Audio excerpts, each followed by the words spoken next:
we mixing up over there? We are making up a batch of silicone, platinum silicone.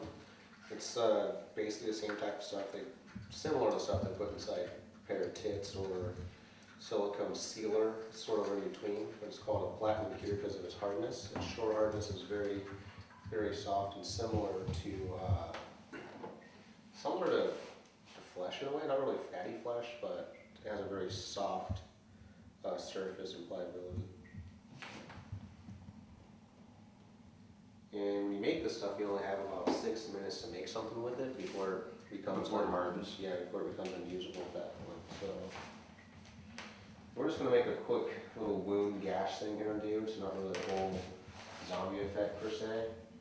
We're just going to throw some gooey shit all over his face and make it look like he has one nasty opened wound. That's sort of the goal here. We put the stuff on, you don't have to be too precise with it during this first couple steps here. The main thing is making sure that your edges look good. When you work with silicone, you always want to work from your darker out, normally works best, but it has a semi-translucent quality to it, so it's unlike what you'll find in things like latex. I mean, latex has some transparency to it too, but it's not quite the same as what you'll find with this.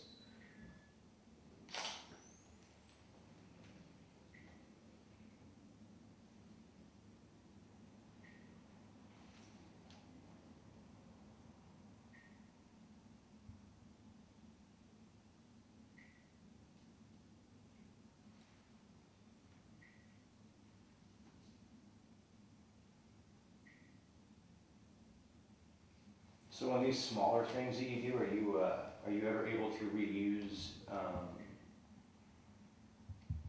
the makeup again? Like does it stand as a prosthetic and on its own it can be reapplied later, or Yeah. is it? Yeah. Yeah, it does. In most cases, it does. It's reusable. It peels off. Then you have a rubber appliance that can be put back on. And normally, when I do that and I put the stuff back on, I normally use just another batch of silicone, because the old batch and the new batch will actually adhere to each other. This kind of adds to the appliance. Or you can use like an adhesive, like a silicone adhesive. I typically use additional silicone anyway, since we're pretty well. So this one here is put on to be a little bit, closer to David's color. I probably got this batch a little bit dark. That's where the beauty of working with silicone comes in. It's pretty much just going to kind of blend in with them a little bit. And if I took the time to do all the different makeup blending, then the initial tone isn't the single most important thing in the world. You just want it to be, as close to your subject as possible, but it's not like the whole thing is screwed up if it doesn't work, if it's not the exact same tone. You guys can see this is a little bit darker than what I would have wanted to go with on this.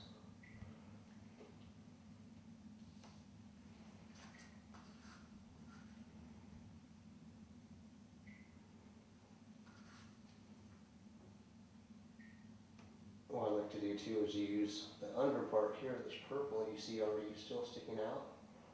I like to go and kind of use that to my advantage, because the darker silicone I got too dark here is actually going to show the pink through it at the bottom, and it helps give you a little bit better of a blend.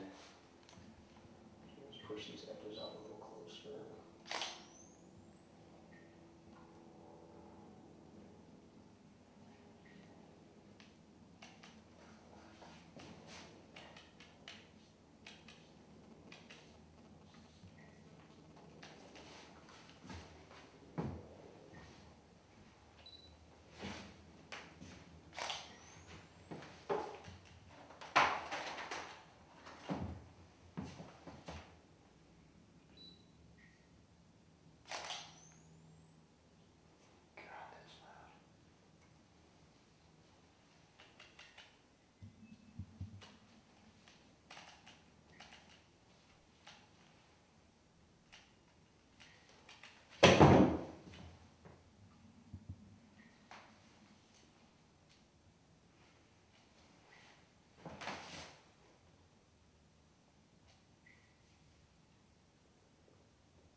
see here it's starting to set up some.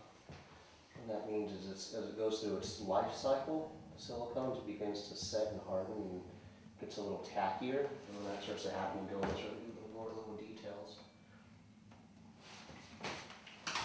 That's that scary metal thing. Probably supposed to be used on someone's teeth or something. I'm gonna start kind of giving stuff a little more of a texture inside here.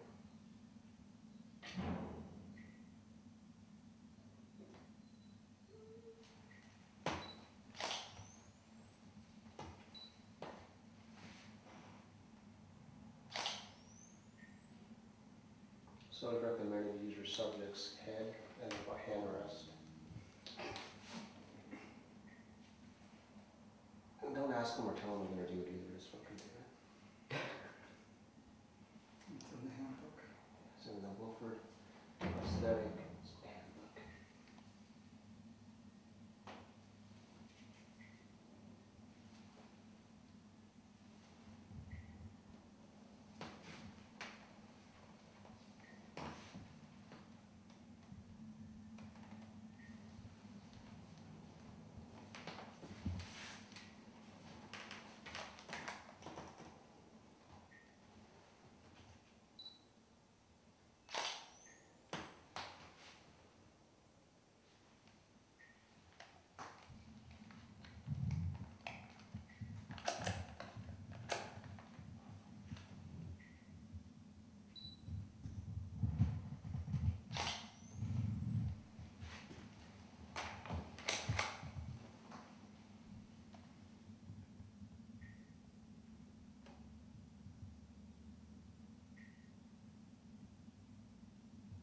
So with the silicone, can you apply like like traditional powdered beauty makeup over the silicone? No, like the plus side of silicone are many, but one of the few downsides it has is definitely how you cover and mask what you work with.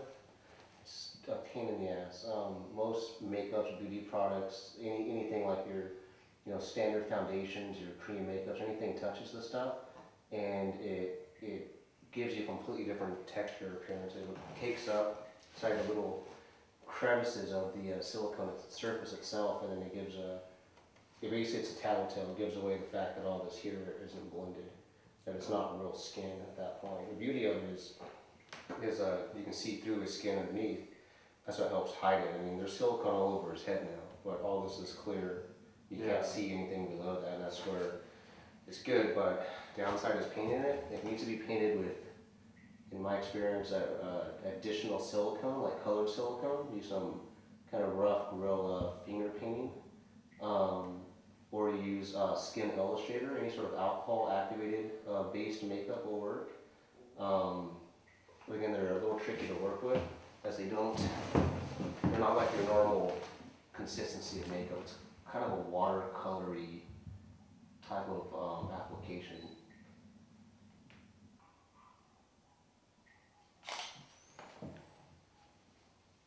That's pretty much all we do on that part, is actually wait for this to set up. I'm going to blend in the edges a little bit with a little sponge with like a skin type texture thing on it. And this is just to break up the flatness here, where it's all kind of flat, because then I got silicone in places that I probably would rather not have.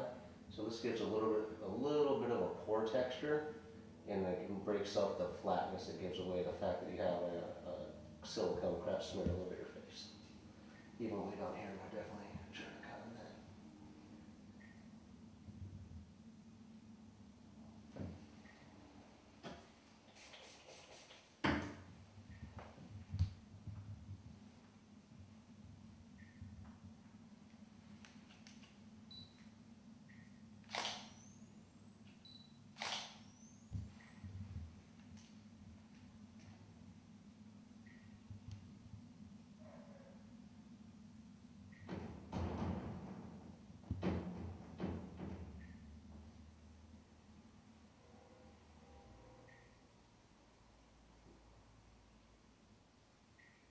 Normally what we do at this point is wait for this to completely set up, and since it's heat activated, it normally goes pretty quick, but I'm gonna cut some corners and start throwing on just the makeup I was talking about, called Skin Illustrator. So spray this really awesome stuff.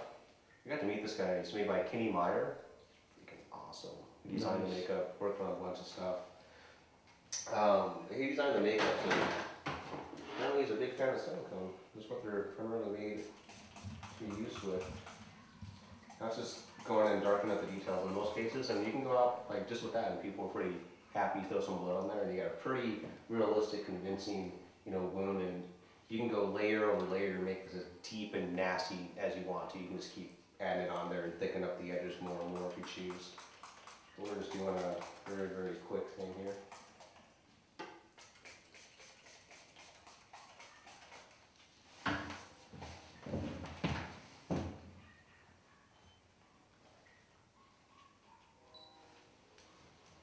We're just going to go with some different colors. We're going to darken up the inside of the wound to make it look extra grotesque. I mean, the main reason you do this is to give it depth, so that you get the illusion that this is going further into David's head.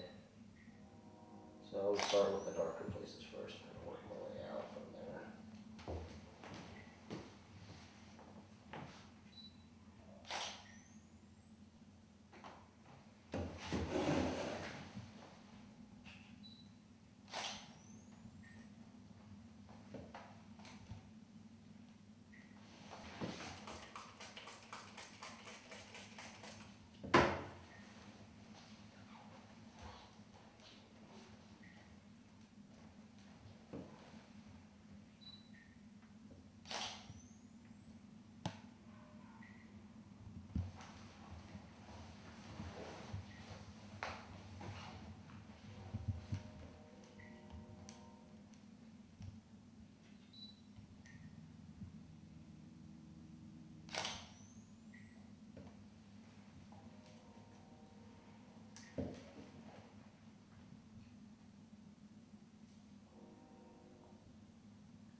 It's starting to look pretty freaking awesome.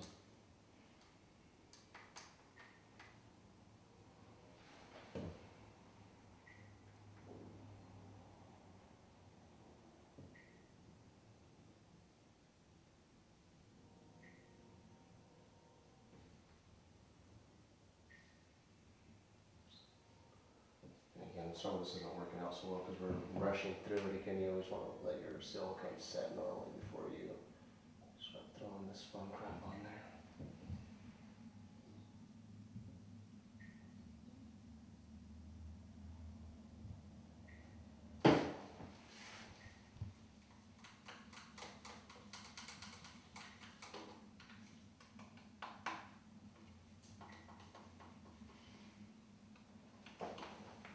Dress.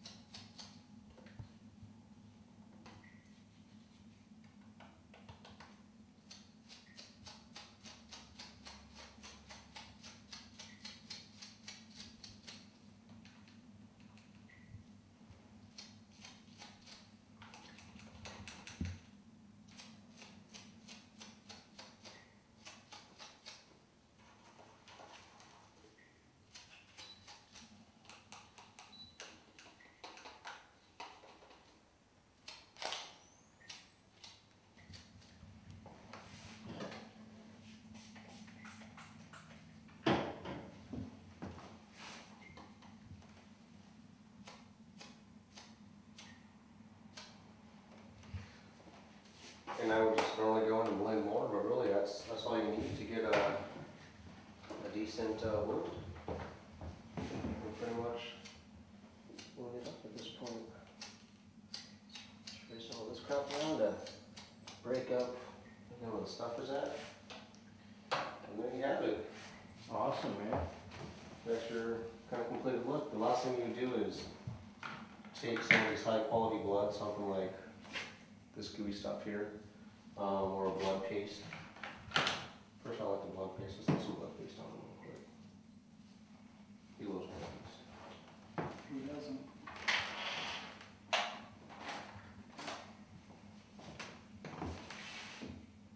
paste. I think that's a traditional Filipino dish my in-laws make.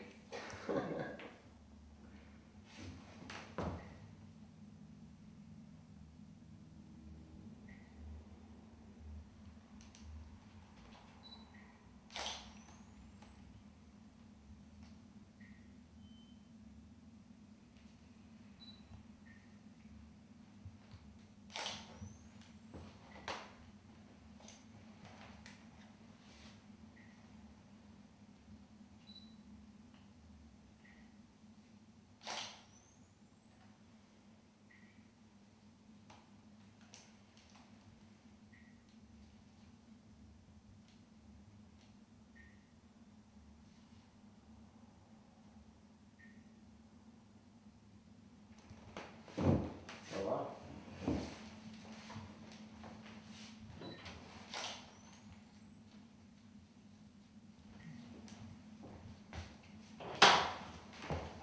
And that's how you make a nasty window sill cover.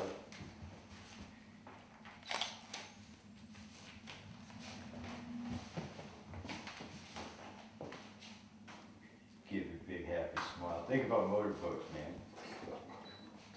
You know how to get this guy fucking excited. Think about motorboats and handguns.